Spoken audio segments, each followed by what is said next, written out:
So yun mga paps ko, isang mapagpalang araw po sa atin lahat mga paps ko. Kakalabas ko lang ng bahay dyan para mag-solo rides pa uwi tayo sa aming probinsya para umatin. Mahaba rin ang lalakbayin ko simula dito sa Quezon City hanggang sa Nagilian, La Union, kung saan ako ipinanganak. At syempre, habang patuloy ang pagbiyahe natin dyan, nais ko lang pasalamatan ang sponsor ko ng napakagandang jacket. Galing kay Boss Mel Custom Seats to mga boss ko. Napakasulit mo talaga Boss Mel. At hindi lang yan mga paps ko. Gusto ko na rin pasalamatan ang nag-sponsor ng aking gulong. Galing ito kay Tiara Commercial, kay Boss Erwin Pataksil. At syempre, ang napakagandang gulong. At napakamurang gulong ito mga paps ko, pero quality. Napakatibay at matagal makapudpod, at higit pa sa lahat, sobrang kapit nito mga boss. The best ka talaga, Siyon Tires. Kaya kung kayo sa biyahe nyo, mag Siyon Tires na kayo, kagaya ko mga paps. Let's go. Pagkatapos ko nga pala nagpagas dyan, at ipagpatuloy na natin ang paglalakbay pa uwi ng La Union. So nandito na ako sa Imtongko dito sa San Jose del Monte. So magbabypass road nga pala tayo. Ang labas na natin dito is nasa Pulilan, Bulacan na tayo dito sa bypass road mga paps ko.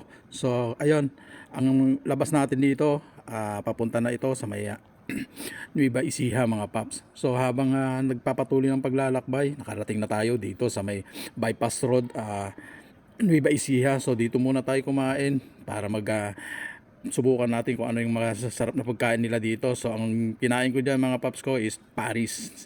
So sulit naman mga boss. Pagkatapos natin, sobrang sarap ng Paris nila dito mga paps ko, kaya napakadalawang kanin ako dyan. Let's go.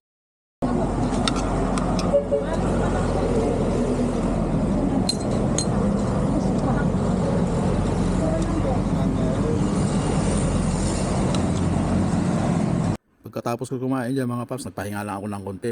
Backpack na ulit pa uwi mga boss ko. So yun, nandito na ako sa may arko ng Nueva Ecija. Tumigil pa nga ako dyan mga boss, hanggang sa umalis na lang ulit ako mga paps. At doon ko nakita sa pangalawang arko ng Nueva Ecija. Let's go.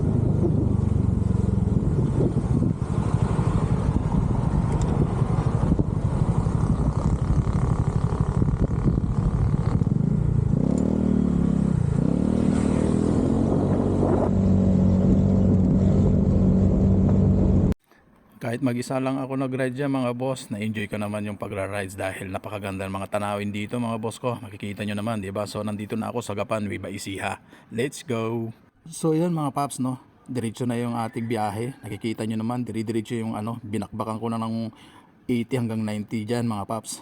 So napakasulit dito dumaan mga paps sa bypass road. So yun na nga mga paps ko, hindi na. Ang may sasabi ko lang mga paps, ang sarap bumiyahe dito sa bypass road kaysa sa may MacArthur mga boss. Ang problema lang dito mga boss, mahirap bumiyahe ng gabi kasi malayo sa Kabihasnan. So ang advice ko lang mga paps, kung gabi kayo bumiyahe, doon na lang kayo sa MacArthur Highway. Okay, so pagdating dito, nagpagas muna ako para dire-diretso yung biyahe natin. Let's go!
oras yung biyahe ko mga paps ko.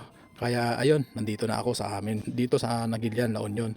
So, papasalamat naman ako sa Panginoon at nakarating ako ng safe. So, ayan, let's go.